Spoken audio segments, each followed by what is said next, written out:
Kang Ci juga pergi ke markas Laksamana dan mengungkapkan keinginannya menjadi manusia dengan cara mempelajari buku keluarga Gu. Mendengar keseriusan Kang Ci, Laksamana menitipkan Kang Ci pada ayahnya Ye-Wol guna mempelajari pengendalian diri silumannya. Setelah menjadi murid ayahnya, Ye-Wol sekarang tak malu-malu lagi buat bercanda dengan Kang Ci. Gon yang melihat itu terlihat kesal.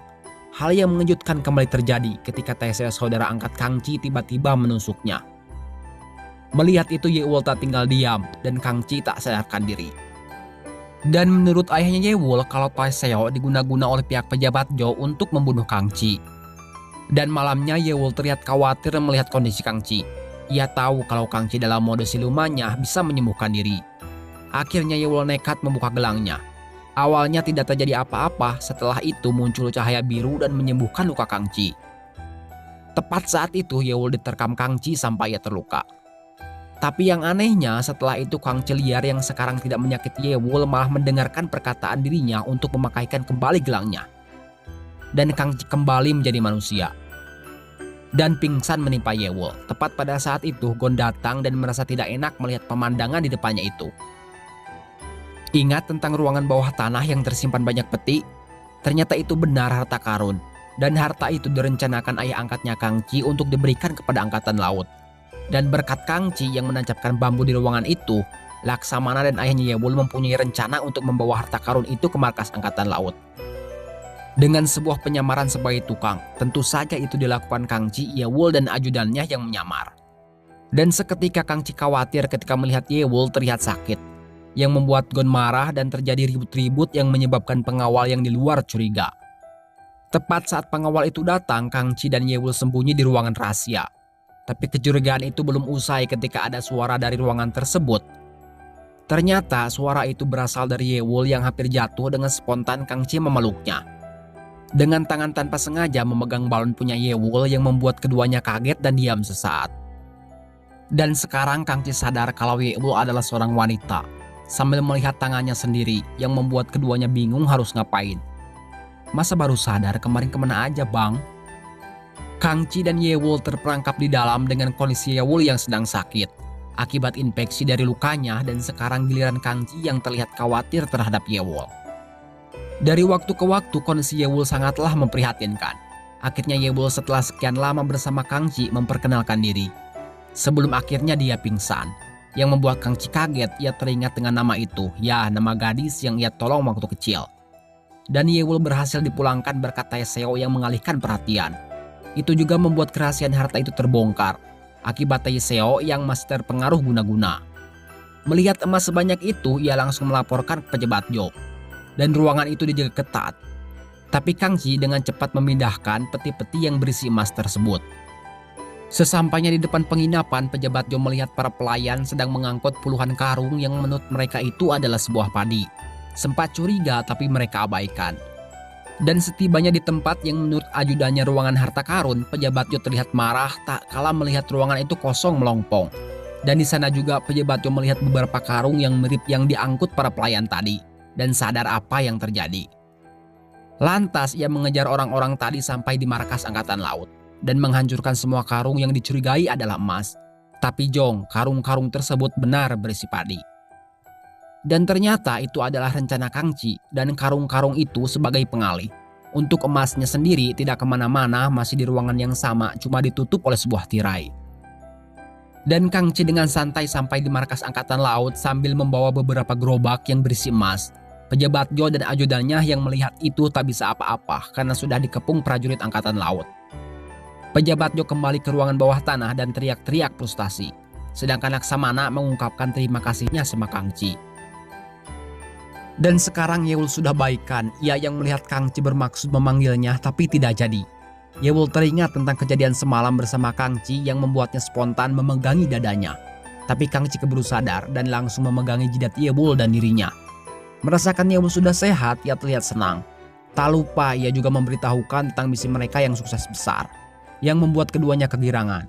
Tapi tak lama karena keduanya lagi-lagi teringat kejadian semalam. Setelah mengetahui Ye-Wol yang sebenarnya, keduanya terlihat sangat akrab dan itu diperhatikan betul oleh ayah Ye-Wol. Dan sekarang giliran kecemburuan Ye-Wol yang diperlihatkan. Ketika itu Taeseo memohon kepada Kang Ci untuk menyelamatkan adiknya Chungjou. Dan itu didengar oleh Yewol dengan ekspresi aneh. Terus ketika Kang Ji berniat kabur dengan Chung Jo, Yewol menangis, mencegahnya dengan alasan terlalu berbahaya buat Kang Ji. Yang berakhir Chung Jo dan Kang Ji tertangkap. Ternyata itu hanya siasat Tai Seo saja yang masih dalam pengaruh guna-guna. Sedangkan Kang Ji berubah yang membuat Tai Seo terluka dan Chung Jo ketakutan. Berbeda dengan Yewol yang menerima Kang Ji apa adanya. Dan Kang Ji kembali ke perguruan dengan wujud silumannya karena gelang penyegelnya hilang. Melihat itu, murid-murid dan ayahnya Yewol hampir saja membasmi Kang Ji sebelum akhirnya Yewol datang membela. Bahkan Yewol memegangi tangan Kang Ji yang berwujud siluman. Dan anehnya gara-gara itu Kang Ji kembali ke wujud manusianya walaupun tanpa gelang yang biasa ia pakai. Setelah kejadian semalam, sekarang Yewol nempel terus dengan Kang Ji. Bahkan Yewol tak segan-segan mengganggu latihan Kang Ji yang sedang menghitung kacang. Gak tahu kacang apa itu yang membuat Kang Ji jengkel. Yang berakhir Yewol ketiduran di pundak Kang Ji. Melihat itu Kang Ji dan saya pun tersenyum. Setelahnya Yewol yang tak malu-malu ngajak Kang Ji kencan. Ya walaupun tidak belak-belakan. Dan waktu kencan pun tiba. Yewol menggunakan pakaian yang sangat berbeda khusus spesial buat abang Kang Ji. Tapi itu harus berakhir kekecewaan. Yewol menunggunya sampai malam tapi Kang Ji tak kunjung datang. Kang Ji yang terlalu baper terhadap cinta pertamanya, Chung Jo, lupa bahwa ia punya janji dengan Yewol. Seketika ia berlari ke tempat yang dijanjikan. Di tengah kepanikan itu, Kang Ji tanpa sengaja menabrak seorang gadis cantik banget. Ya, itu Yewol, tapi Kang Ji tidak mengenalnya. Ia malah meminta maaf dan kembali berbalik. Ketika Yewol menyebut namanya, membuat Kang Ji mematung melihat pesonanya. Dam Yewol katanya bertanya-tanya, yang membuatnya garuk-garuk malu-malu kucing. Melihat kecantikannya, Kang Ji dan saya pun sampai tak bisa kedip. Saking gugupnya Kang Ji sampai salah ngomong yang membuat Yewol ngambek. Dan sekarang Kang Ji sudah bisa mengejar Yewol. Kemarin-kemarin boro-boro karena nganggapnya sebagai pria. Mereka pacaran sambil membawa lampion yang berisi harapan, tapi kencan mereka dirusak oleh Chung Jo yang tiba-tiba datang. Masalah pun kembali datang ketika ayahnya Kang Ji hidup kembali, berubah menjadi siluman jahat dan membunuh banyak orang dengan motif menuntut balas atas kematian istrinya. Bahkan ayahnya tersebut menyergap Yewol, untungnya tidak diapa-apain, cuma diancam sedikit. Dan Kang Ji melihat Yewol dalam keadaan menangis, ia langsung menenangkan dan memeluknya. Setelah sadar apa yang dilakukan, membuat keduanya seketika salah tingkah.